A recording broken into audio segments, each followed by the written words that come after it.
Hi everyone, Nifty का analysis देख लेते हैं। कल फ्राइडे है तो क्या डायरेक्शन रहेगी, क्योंकि जो बड़ी न्यूज़ आई थी, बड़ा गैप अप हुआ था, उसके बाद मार्केट कंटिन्यूअसली 3 दिन हो गए अब एक ही छोटी सी रेंज में ट्रेड कर रहा है। अब ये देखिए सेंसेक्स का चार्ट लगा के रखा है। आज एक्सपायरी थी सेंसेक्स की।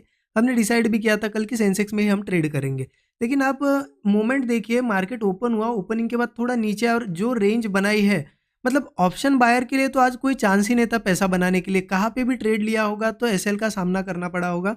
और ऑप्शन सेलर की बात करें तो ठीक है, कुछ कमाया होगा उन्होंने, अगर कोई स्ट्रैटेजी प्ले की होगी, साइडवेज की कॉल ऊपर से और नीचे से पुट सेल किए होंगे, तो उन्होंने कुछ तो कमाया होगा। लेकिन ऑप्शन बायर को कुछ नहीं मिला आज, क्योंकि प्रीमियम ऑलरेडी महंगे थे। ठीक है, तो ऐसी मार्केट में देखिए क्या होता है ना, अवॉइड करना बहुत बेस्ट होता है। अब मेरी बात बताओ तो मैंने एक ट्रेड प्लान किया था यहाँ पे ब्रेकआउट पे। लगभग इस ट्रेड में मुझे 30-40 पॉइंट समथिंग यहाँ पे प्रीमियम बढ़ा भी था। लेकिन प्रीमियम बढ़ उतना नहीं रहा था मार्केट जितना ऊपर जा रहा था, तो मुझे कहीं न कहीं लगा था कि कुछ तो यहाँ पे आज होने वाला है ऐसा गड़बड़। तो उसके बाद जब मार्केट नीचे आया, लगभग इन लेवल्स के आसपास में कहीं निकल निकल गया था, आई थिंक यहाँ कहीं निकल गया। उसके बाद मैंने क्लियरली अपडेट दे दिया था, ये ट्रेड भी शेयर किया था, मैं निकला और अपडेट दे दिया मैंने कि यहाँ पे मैं अब कोई ट्रेड प्लान नहीं करने वाला हूँ, मैं अवॉइड करने वाला हूँ। क्योंकि कहीं न कहीं समझ जाते हैं हम लोग, जब मार्केट में मूव भी आता है, प्रीमियम भी नहीं बढ़ते, तो साइडवेज़ का इंडिकेशन होता है वो।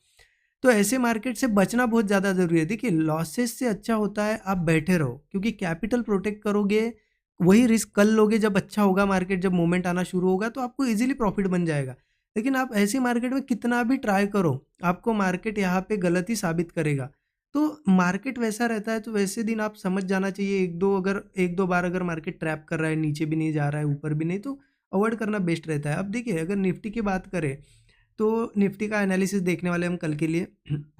तो निफ्टी के चार्ट पे आ जाते हैं हम, 15 मिनट चार्ट पे आते हैं। अब एक चीज़ समझिए, जो ये इंडिया यूएस ट्रेड डील जो हुई थी, उसके बाद मार्केट गैप अप हुआ था 5% के आसपास, फिर गिरा और एक ही छोटी रेंज में।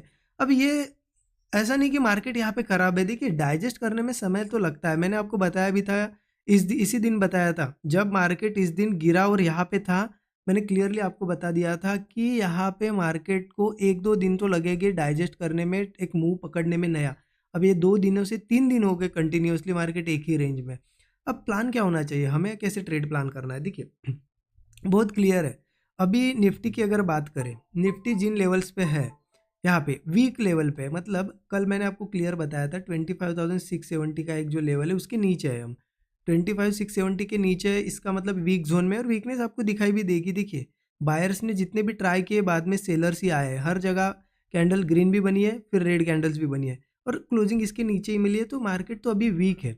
ठीक है, अब देखिए मार्केट फिर से इन्हीं लेवल्स के 670 के नीचे नीचे कल ओपन होता है और वीकनेस रहती है, तो हो सकता है पॉसिबिलिटी है कंटिन्यू करे, क्योंकि नीचे सपोर्ट सीधा सीधा 25,450, 25,215 लेवल्स पे है। बट एक चीज़ ध्यान रखिएगा कि सीधा बहुत बड़ी क्वांटिटी मत लीजिए कि आज मूव आएगा, आज मूव आएगा, क्योंकि वो मूव, उस मूव के चक्कर में हम क्वांटिटीज बहुत ज़्यादा लेते हैं कि नहीं अब बड़ा मूव आएगा, लेकिन वो कब आने वाला है हमें पता नहीं है, राइट।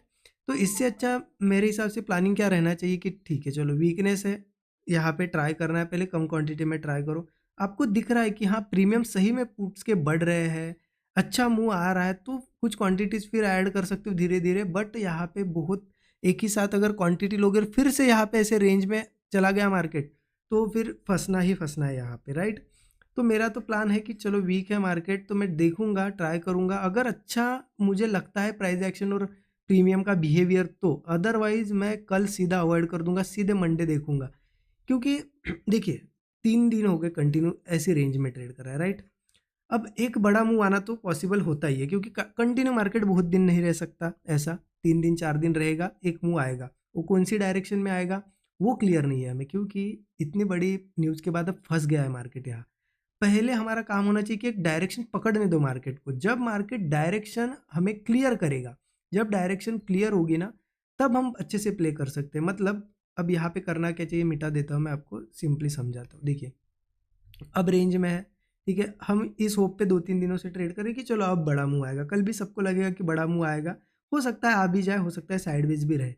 बट मेरे हिसाब से बार-बार कल भी अगर ट्राई करेंगे उस मूव के चक्कर में और वो मूव नहीं आता है, फिर साइडवेज हो जाता है, फिर से लॉस करने से अच्छा रहेगा, एक बार वो मूव मिस हो जाए चलेगा, लेकिन उसके बाद हमें कन्फर्मेशन मिलता है, ठीक है ना? मूव आने दो, चलो कल मान लो बहुत बड़ा मूव आया और ऊपर के साइड क्लोजिंग मिली, तो क्लियरिटी आ जाएगी कि हाँ अब स्ट्रेंथ है।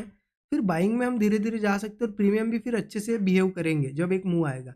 या फिर कल गिरना है, बहुत बड़ी सेलिंग आती है या फिर इस तरीके से स्ट्रक्चर बनता है तो गिरने दो, फिर मंडे से हम सेल भी कर सकते हैं। तो ये एक डायरेक्शन पकड़ने दो कि मेरा तो यही प्लान है कि ठीक है 670 के नीचे, 25-670 के नीचे तो है वीक मार्केट, सेलिंग करना है कर सकते हो कम क्वांटिटी में। अगर वापस इसी रेंज में ओपन होता है, मान लो ये एक सपोर्ट है, ये नीचे का सपोर्ट है, ठीक है, और ये एक रेजिस्टेंस है, इसी बीच में कहीं कल ओपन हुआ और यहीं पे ट्रेड करता है, तो मैं तो देखने ही वाला नहीं हूँ, मैं तो सीधे अवॉइड कर दूंगा, कल के दिन रेस्ट करूंगा लेकिन ट्रेड नहीं करूंगा, ठीक है। क्योंकि इस जोन में हमें पता है कैसे कर रहा है मार्केट। तो एक ट्रेंड अब बनने दो, एक स्ट्रक्चर फॉर्मेशन होने दो, कोई भी डायरेक्शन में होने दो, तब क्लियर हो जाएगा कि हाँ अब मार्केट को गिरना है या बढ़ना है।